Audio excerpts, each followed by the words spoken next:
O Além da Notícia desta noite está falando sobre o sistema prisional brasileiro. Nós estamos ao vivo e agora um dos pontos que eu gostaria de abordar com os senhores aqui é o seguinte. Surgiu também o questionamento, especialmente naquele presídio de Manaus, quanto à empresa que administrava o presídio.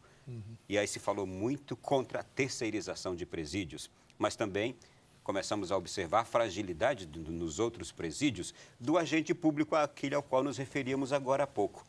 Quem são hoje esses agentes públicos que atuam nos presídios do Brasil?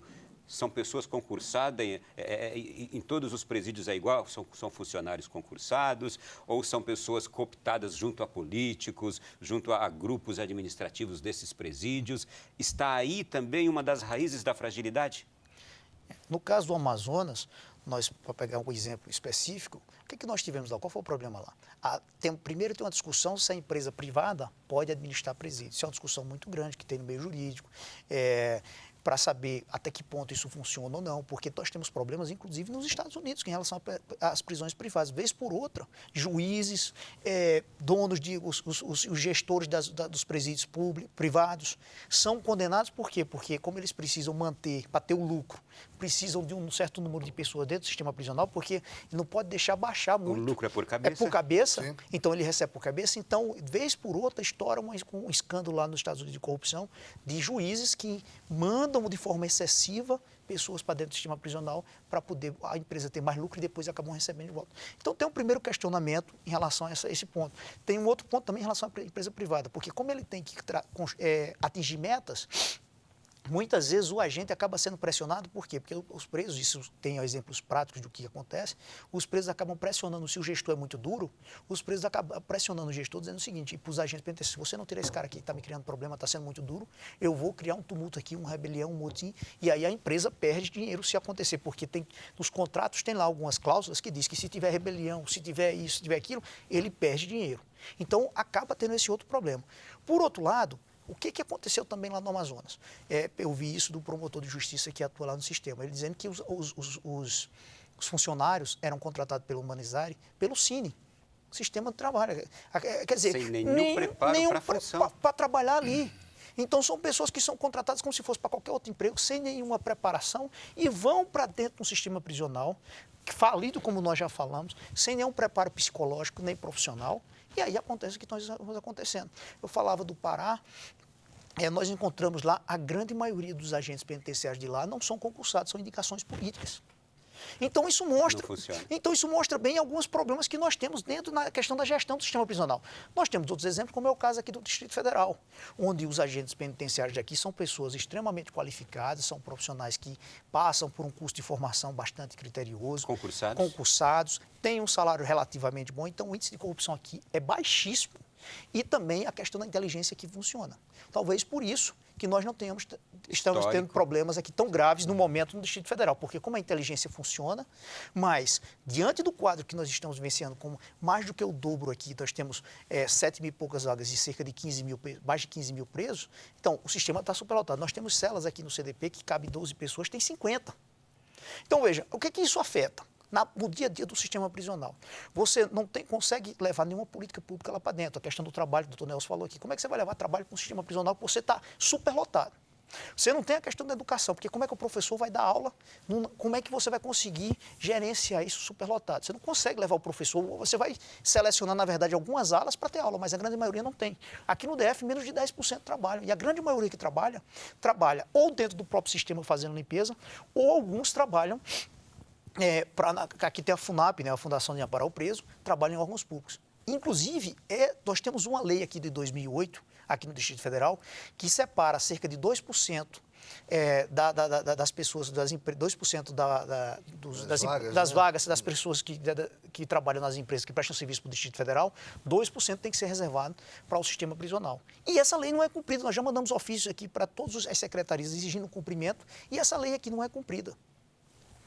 Professor, é justamente nessa fragilidade que cresce a atuação do crime organizado das prisões? Sem dúvida, esse é um cenário extremamente favorável a esse tipo de situação. Mas só voltando a uma questão, eu acho que nós estamos de volta à origem da nossa conversa aqui nessa mesa hoje, mais uma vez se percebe que o sistema prisional não é uma prioridade do sistema político brasileiro. Não é uma prioridade. Né? Na medida em que não é uma prioridade, as medidas e as políticas públicas que poderiam ser implementadas não são também prioridade, por isso não são, uma decisão que deveria ser tomada. O que ocorre é quando você não tem atenção por parte do Estado para uma questão tão grave como é do sistema prisional, você vai criando mecanismos internamente a esse sistema de organização para que possam sobreviver. Então, o surgimento das facções não são nada mais, nada menos do que uma emergência, não é? É o emergir da consequência da inação por parte do Estado. Mais uma vez, eu insisto, como é que nós podemos exigir um trabalho de inteligência efetivo, minimamente efetivo, se nós começamos pela constatação de que não existem agentes, não posso nem dizer que são públicos, né? Agentes de controle e monitoramento que sequer são preparados para fazer isso. Se eles não são preparados sequer para fazer o trabalho para o qual são contratados, muito menos para desenvolver um trabalho de inteligência. Mais uma vez, o que o doutor Alexandre disse, olha, o caso do Distrito Federal é um exemplo, né, que nós conhecemos. Quando você tem agentes preparados, quando você tem pessoas que têm desenvolvidas as competências necessárias para a realização daquele trabalho, por mais que isso possa parecer difícil, você tem uma capacidade de controle e monitoramento maior. Quando você não tem indivíduos preparados, certamente isso é um vulcão em ebulição e ele vai explodir a qualquer momento. E a lava vai se espirrar para tudo quanto é lugar. São Luís do Maranhão que o diga, não é? A sociedade que envolve ali o presídio de Alcaçuz que o diga, estão sofrendo todas as consequências disso. Então, isso é um exemplo de que o Estado não tem dado a atenção devida e, veja bem, oportunidades para isso não faltam. O problema é que o discurso é muito bonito, a prática, infelizmente... Esse agente que nós temos hoje, claro, fazendo ressalva aqui, no caso desses concursados e preparados, esse agente é bem remunerado ou não? Depende dos estados. Como eu falei, do Distrito Federal eles ganham relativamente bem. Mas tem estados, como eu já falei, principalmente lá do Pará, além de serem indicações políticas, eles não têm estabilidade, como são cargos comissionados, primeiro, não tem preparo, não tem estabilidade no emprego e ganham pouco. Então, facilmente se tornam reféns do crime. Sem dúvida. E aí você entra dentro da realidade do sistema prisional.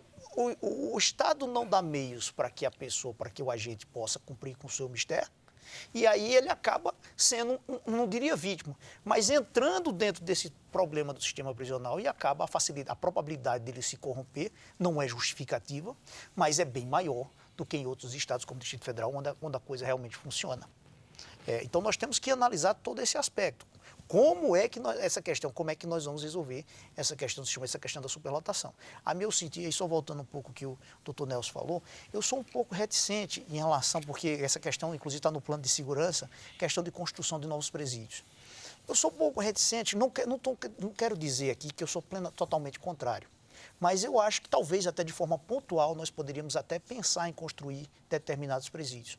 Mas, de uma forma geral, eu sou contrário por quê? Porque eu acho que tem medidas muito mais baratas e em curto prazo que nós poderíamos diminuir essa pressão que nós temos dentro do sistema prisional. Que aí volta aquela questão da pena alternativa. E tem a questão também de quando você faz inspeção do sistema prisional, você vê muita gente, inclusive nós temos a súmula vinculante do Supremo, acho que é 56, se eu não me engano, que fala da questão da progressão de regime. Nós temos muita gente no sistema prisional que está cumprindo um regime mais gravoso, já teria direito a estar no semiaberto ou no aberto, e não está. Por quê? Porque o Estado não consegue se movimentar, a Defensoria Pública muitas vezes não tem a estrutura necessária para correr atrás, para permitir que essas pessoas tenham assegurado pelo Estado aqueles direitos que já conseguiram.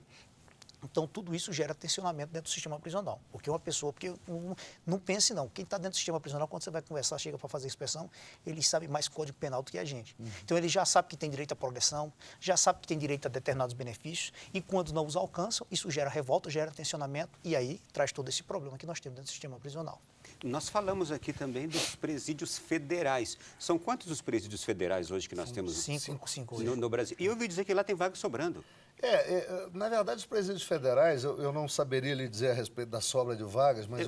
O último dado, se não me engano, tinham 303 vagas sobrando nos presídios federais. Mas o que nós sabemos dos presídios federais hoje é que, no caso brasileiro, talvez seja um modelo a ser seguido. Não em termos de construção de novos presídios, não é em termos de administração e em termos de infraestrutura. Porque, na verdade, é o seguinte, se você não tem uma infraestrutura condizente com o seu discurso, que é o discurso da reinserção social, você não terá capacidade de produzir esse resultado. Esse é o grande problema. Na medida em que o indivíduo se percebe tratado com um certo nível de dignidade e é dada a ele a condição de reflexão pelo cumprimento da pena, né? A respeito da atitude dele, há uma probabilidade bastante significativa dele realmente refletir sobre o seu comportamento e voltar a reinserir da sociedade como cidadão produtivo, cidadão, de fato, que se enquadra nas regras sociais vigentes. O problema é que, como a situação se encontra hoje nos estados, não há paralelo, quero insistir, não há paralelo, são depósitos de indivíduos, e eu não diria nem depósitos de indivíduos, são depósitos de animais, porque talvez nem animais são tratados como são tratados os detentos no Brasil. Apenas aqui também para esclarecer, eu fiz a pergunta dos presídios federais, talvez agora o nosso telespectador não esteja entendendo. É que esses presídios aos quais nós estamos nos referindo aqui, eles diferem muito desses 5 federais que existem no Brasil, sim, né? Com certeza. Esses 5 federais são destinados a quem? A que tipo de criminoso? Geralmente membros de organizações, líderes de organizações criminosas. E é importante nós termos em mente o seguinte: o presídio federal é importante justamente para colocarmos esses líderes de organização criminosa. Mas o custo é altíssimo do presídio federal. Nós não teríamos como reproduzir isso em todos os estados, porque aí, se nós gastamos hoje de 12 a 15 bilhões de reais por ano com o sistema prisional e esse sistema falido, se nós formos querer tornar todos os presídios igual ao sistema federal, aí o custo será altíssimo.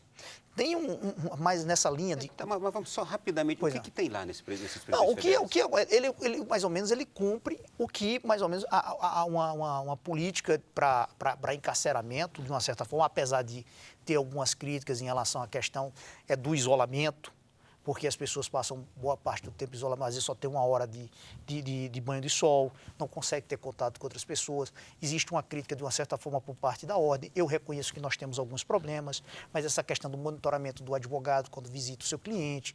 Então, nós temos, fato, nós temos alguns problemas com colegas que são corrompidos também, que acabam se vindo, vamos dizer, de ponte, quando vão visitar seu cliente no sistema prisional e acaba trazendo informações aqui para fora. Mas eu entendo, e assim como a OAB entende, que não é monitorando o advogado, porque nós não podemos generalizar. Nós não podemos partir do pressuposto que todo advogado que atua no sistema prisional, que advoga para um líder de facção criminosa é bandido. Então, tem talvez outras formas de monitorar. Agora, o Estado, o que ele quer? Ele quer a forma mais fácil de alcançar seu objetivo. E não é assim, violando direitos e garantias, sobretudo, do advogado, que ele nada mais é do que aquele que veículo para assegurar os direitos e garantias fundamentais. Agora, se é um presídio assim, tão seguro, tão rigoroso, talvez seja hoje o grande desejo da sociedade que houvesse em todo o país, não é? Talvez nós conseguíssemos, aí eu volto, eu estou batendo muito nessa tecla, talvez nós conseguíssemos melhorar o sistema dos estados selecionando melhor quem entra dentro do sistema prisional. Porque a partir do momento que nós selecionarmos melhor quem entra, ou seja, quem é que vai para o presídio federal? São líderes de organizações criminosas. Então, é um público específico. Quem é que tem que entrar dentro do sistema estadual? Aquelas pessoas, como eu já falei, que cometem crimes com violência ou grave ameaça e representam um risco para a sociedade.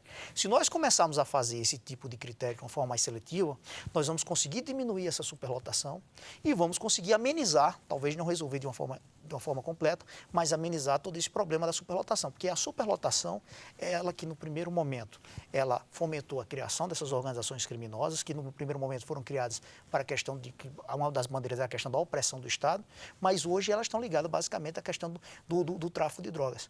Então, elas se expandiram da forma como se expandiram, por quê? Por conta da ausência do controle do Estado. E não há como ter controle, é uma questão matemática.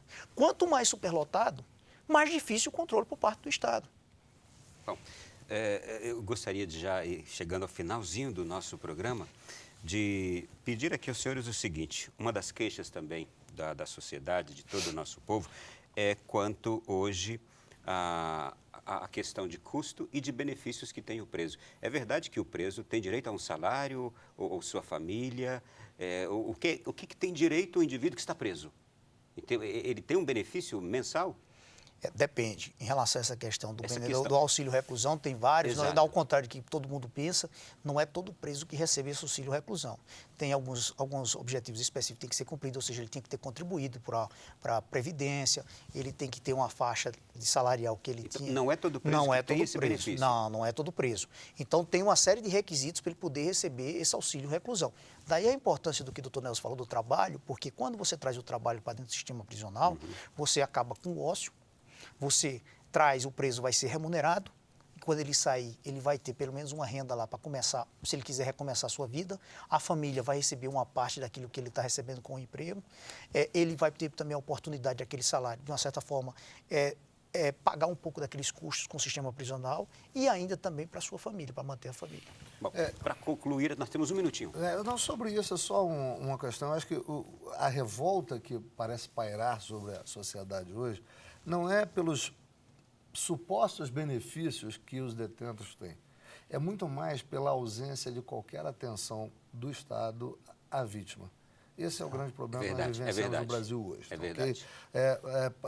A sensação que se dá é que o detento ele tem benefícios pelo fato de que a vítima não tem nenhum. Precisa de um equilíbrio. Sim, sim. Então, há um desequilíbrio muito sério entre aquilo que o Estado busca assegurar para o preso que está sob a sua custódia, mas que ele não conseguiu assegurar sobre outro que está originalmente sob a sua custódia, que é o cidadão, né? Cuja proteção é garantida pela Constituição. Então, veja bem, esse indivíduo não tem a proteção do Estado. Então, como ele se percebe desprotegido, ele se revolta quando percebe supostos benefícios para o preso. Então, essa equação precisa ser equilibrada. Perfeita observação. Olha, quero agradecer aos senhores aqui, foi um prazer muito grande ouvi-los, aprender, conhecer, entender tantas questões. Doutor Alexandre, muito obrigado. Eu que agradeço mais uma vez, estou à disposição. E agradeço mais uma vez em nome da Ordem dos Advogados do Brasil. Peçamos a Deus que na próxima vez voltarmos a falar desse tema, as coisas tenham melhorado. Com certeza. Né? Professor Nelson, mais uma vez, obrigado. Também foi um prazer revê-lo. O prazer é meu sempre estar com vocês e, na medida em que seja necessário, estou sempre pronto a colaborar. Muito obrigado. Boa semana e bom ano para nós todos. Para nós todos. A você também a nossa gratidão. Muito obrigado. Um prazer mais uma vez estarmos aqui. Como foi bom partilhar desta mesa aqui, este tema tão importante, tão precioso. Rezemos por essa questão, tendo em vista que somos um povo de fé também. Você é um público, é um telespectador de fé, telespectador da Canção Nova. Rezemos por essa questão também, especialmente nas orações da nossa noite e dos nossos próximos dias, que estamos convivendo com essa situação tão dramática. Muito obrigado, boa noite, bom sono. Até a próxima semana com mais um assunto importante aqui no Além da Notícia. Até lá.